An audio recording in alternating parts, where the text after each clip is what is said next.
नमस्ते प्यारे विद्यार्थियों, आप सबको स्टडी मैथ यूट्यूब चैनल में आप सबका हार्दिक स्वागत है। अभिनंदन। मुझे उम्मीद है कि आप सब लोग खुश हैं और मैं लेके आया हूं आपके लिए सामान्य गणित जो बहुत ही आसान तरीके से। तो आज का जो अपना टॉपिक रहेगा वो रहेगा कि दशमलव की जोड़ के बारे में चर्चा करेंगे, क्योंकि हर एक एक छोटी छोटी बातों पे अपन चर्चा करेंगे तब जाके सीखेंगे।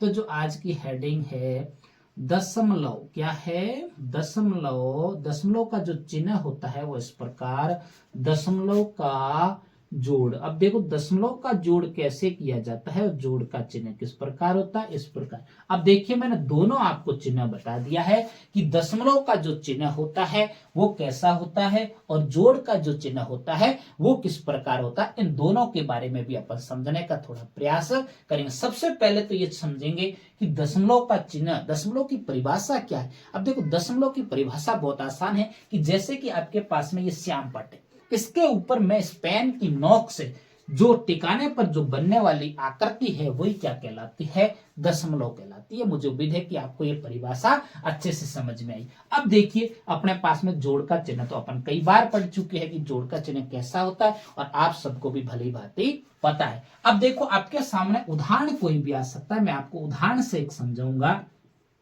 उदाहरण आपके सामने, जैसे कि उदाहरण आपके सामने आया है 635 दशमलव, इसको दशमलव बोलते हैं, उसके बाद में 3, 4 और 2। अब देखिए मैंने यहाँ ये क्यों बोला कि दशमलव के बाद में ये भी मैं बोल सकता 342, लेकिन मैंने ऐसे कैसे बोला कि 3, 4, 2। लेकिन आपको एक बात याद रखनी है कि दशमलव के बाद की जब भी कोई संख्या आती है तो वो हमेशा अलग अलग बोली जाती है, न कि एक साथ के अंदर। ये आपको हमेशा के लिए बात याद रखनी। उसके बाद में प्लस का चिन्ह, उसके बाद में देखो 325.123, 325.123 को क्या करना है? जोड़ करना है। देखो कैसे जोड़ करना पता चला, क्योंकि बीच में दोनों संख्याओं के बीच में किसका चिन्ह है? जोड़ का चिन्ह है। अब देखिए, अब हमेशा इस प्रकार अगर लिखा हो, पहले तो अपन को दशमलव संख्या को व्यवस्थित रूप से लिखना आना चाहिए। अगर व्यवस्थित रूप से लिखना भी नहीं आएगा तो अपन कुछ नहीं कर पाएंगे।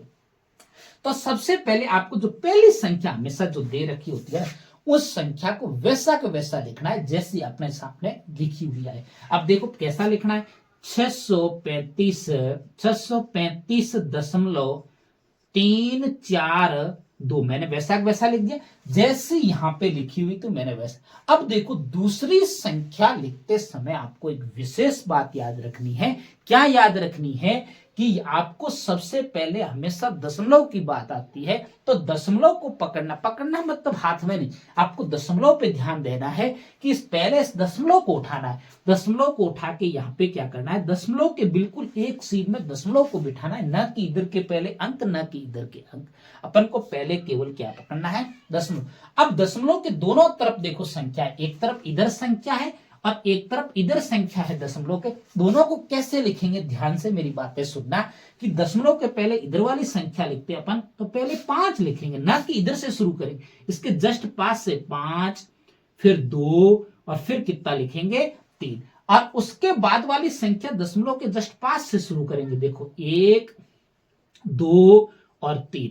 अब ये देखो व्यवस्थित लिखा गया। अगला भी अगर कोई अंक पंक्ति अगली जोड़नी होती तो वैसे सबसे पहले दशमलव के बाद की संख्या इधर लिखते और पहले की संख्या इधर लिखते। मुझे उम्मीद है कि आपको ये तरीका लिखने का सबसे पहले समझ में आना। उसके बाद तो दशमलव का जोड़ बहुत आसान है। देखो जोड़ की हमेशा शुरुआत पीछे से इकाई के अंक की तरफ से की जाती। 2 और 3 कितना होता है? 5 होता है। 4 और 2 कितना होता है? 6 होता है। देखो आप लाइनें खींच के भी जोड़ सकता हो, चिंता की कोई बात नहीं है। 3 और 1 कितना होता है? 4।